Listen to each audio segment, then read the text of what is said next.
and complete the book of Leviticus in the King James Version with chapter 25 today. And the Lord spake unto Moses in Mount Sinai, saying, Speak unto the children of Israel, and say unto them, When ye come into the land which I give you, then shall the land keep a Sabbath unto the Lord. 6 years thou shalt sow thy field, and 6 years thou shalt prune thy vineyard, and gather in the fruit thereof. But in the 7th year shall be a Sabbath of rest unto the land, a Sabbath for the Lord. Thou shalt neither sow thy field nor prune thy vineyard. That which groweth of its own accord of thy harvest thou shalt not reap, neither gather the grapes of thy vine undressed, for it is a year of rest unto the land. And the Sabbath of the land shall be meat for you, for thee, and for thy servant, and for thy maid, and for thy hired servant, and for thy stranger that sojourneth with thee, and for thy cattle, and for the beasts that are in thy land shall all the increase thereof be meat. And thou shalt number 7 Sabbaths of years unto thee, 7 times 7 years, and the space of the 7 Sabbaths of years shall be unto thee 49 years. Then shalt thou cause the trumpet of the Jubilee to sound on the 10th day of the 7th month, and the day of atonement shall ye make the trumpet sound throughout all your land. And ye shall hallow the 50th year, and proclaim liberty throughout all the land unto all the inhabitants thereof.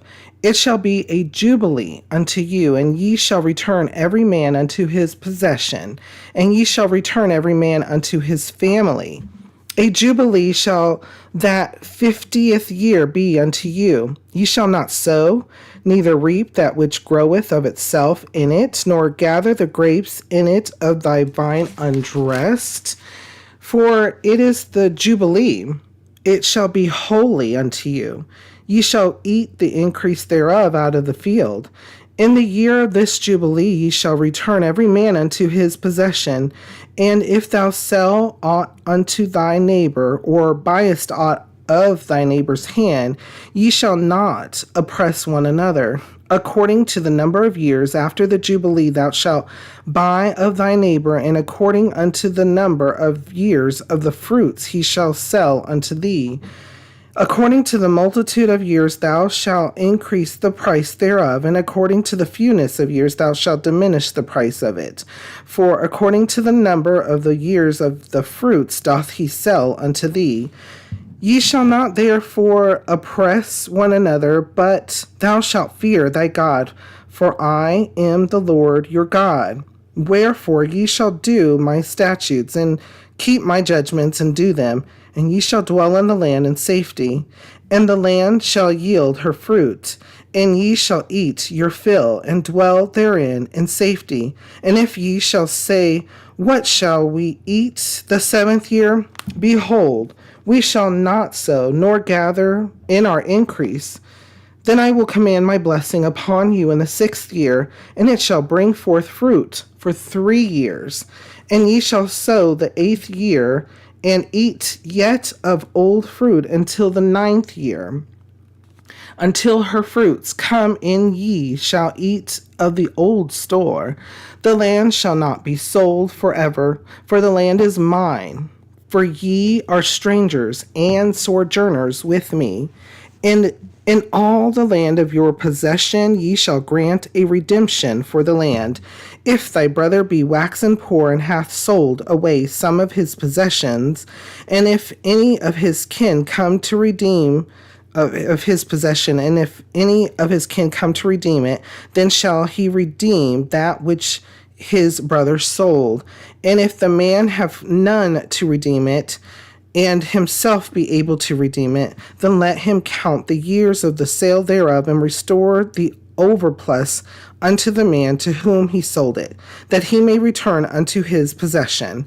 But if he be not able to restore it to him, then that which is sold shall remain in the hand of him that hath bought it until the year of Jubilee, and in the Jubilee it shall go out, and he shall return unto his possession. And if a man sell a dwelling house in a walled city, Then he may redeem it within a whole year after it is sold. Within a full year may he redeem it. And if it be not redeemed within the space of a full year, then the house that is in the walled city shall be established forever to him that bought it throughout his generations. It shall not go out in the Jubilee. But the houses of the villages which have no wall round about them shall be counted as the fields of the country. They may be redeemed, and they shall go out in the Jubilee. Notwithstanding the cities of the Levites and the houses of the cities of their possession may the Levites redeem at any time. And if a man purchase of the Levites, then the house that was sold and the city of his possession shall go out in the year of Jubilee, for the houses of the cities of the Levites are their possession among the children of Israel. But the field of the suburbs of their cities may not be sold, for it is their perpetual possession. And if thy brother if thy brother be waxen poor and fallen in decay with thee, then thou shalt relieve him, yea, though he be a stranger or a sojourner, that he may live with thee. Take thou no usury of him or increase, but fear thy God, that thy brother may live with thee. Thou shalt not give him thy money upon upon usury, nor lend him thy victuals for increase. I am the Lord your God, which brought you forth out of the land of Egypt, to give you the land of Canaan, and to be your God.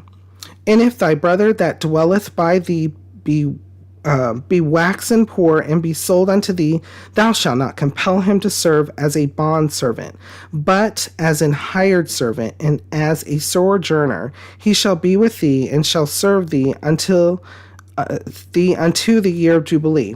And then shall he depart from thee, both he and his children with him, and shall return unto his own family, and unto the possession of his fathers shall he return.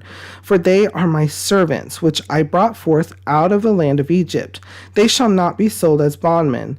Thou shalt not rule over him with rigor, but shalt fear thy God. Both thy bondmen and thy bondmaids, which thou shalt have, shall be of the heathen that are round about you. Of them shall ye buy bondmen and bondmaids. Moreover, of the children of the strangers that do sojourn among you, of them shall ye buy, and of their families that are with you, which they begat in your land, and they shall be your possession. And ye shall take them as an inheritance for your children after you, to inherit them for a possession. They shall be your bondmen forever, but over your brethren, the children of Israel, ye shall not rule one over another with rigor. And if a sojourner or stranger wax rich by thee, and thy brother that dwelleth by him wax poor, and sell himself unto the stranger or sojourner by thee, or to the stock of the stranger's family, after that he is sold, he may be redeemed again. One of his brethren may redeem him. Either his uncle or his uncle's son may redeem him, or any that is nigh of kin unto him of his family may redeem him, or if he be able, he may redeem himself. And he shall reckon with him that bought him from the year that he was sold to him unto the year of Jubilee, and the price of his sale shall be according unto the number of years, according to the time of an hired servant shall it be with him. If there be yet many years behind, according unto them he shall give again the price of his redemption out of the money that he was bought for.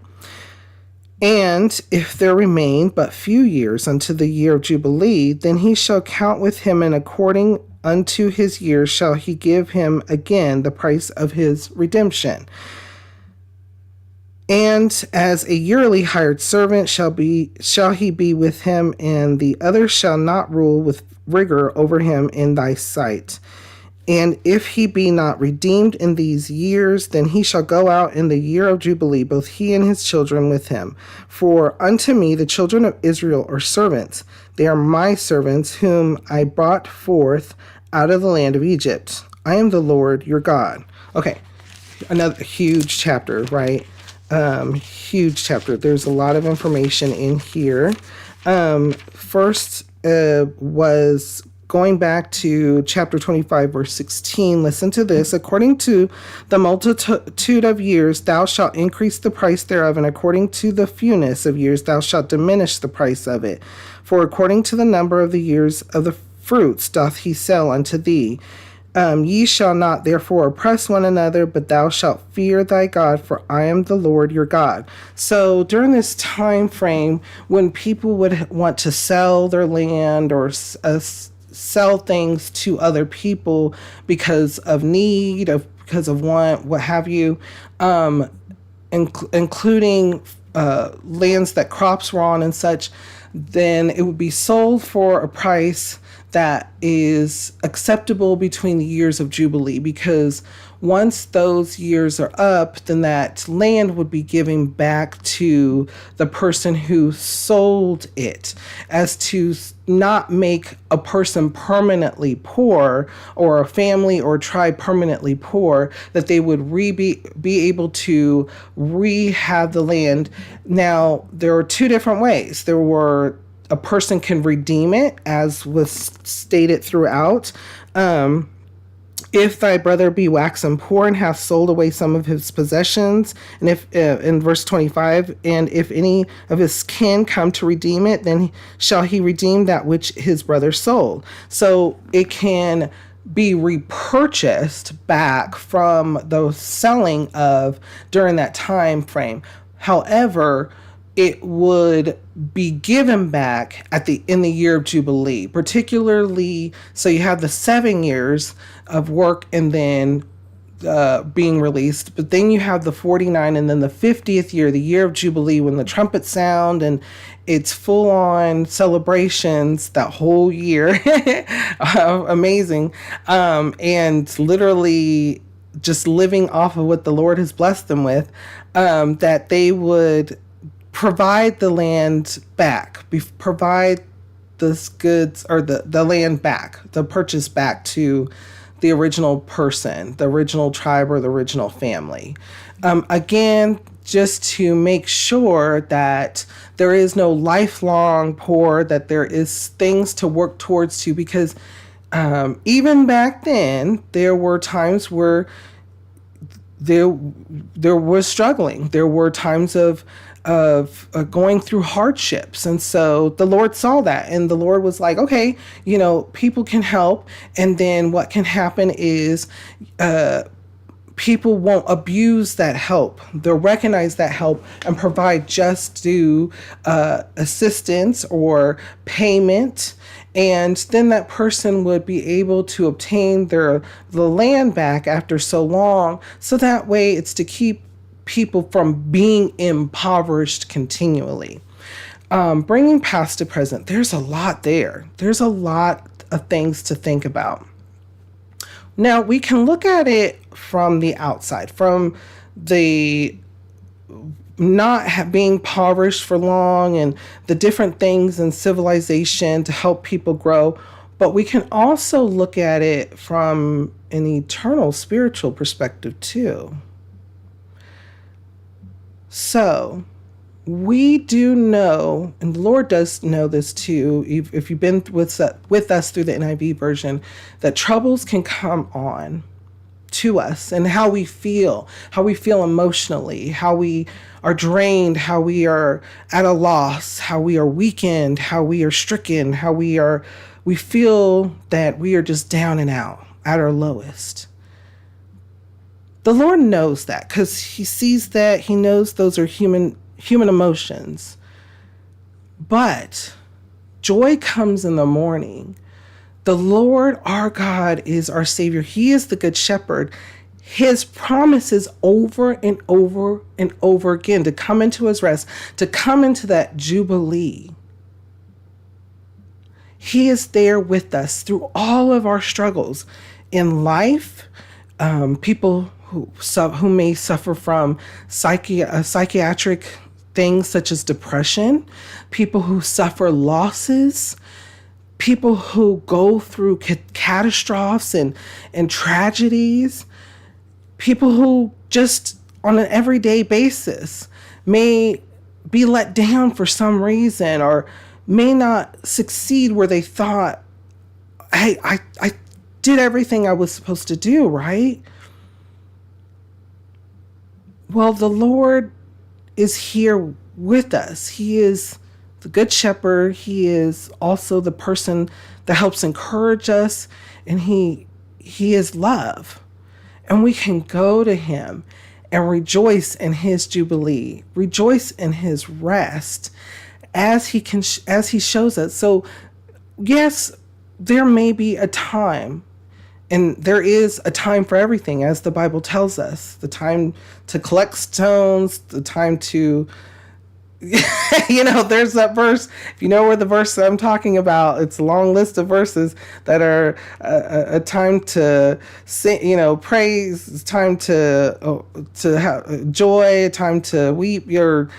Those verses. If you do, put them in the comments, but there's a time for everything, and we'll go over that too. So don't take that verbatim. Do not take that verbatim, but just thinking about all the different areas of the Bible pointing out to us that, yeah, he sees us, he recognizes us, he knows us by name, he understands that we go through things, but keep our eyes on him for that joy, for that rest, for that jubilee. Before we go on, though, what kind of thoughts or feelings come to your mind when we read over this? How does it make you feel, and what does it make you think?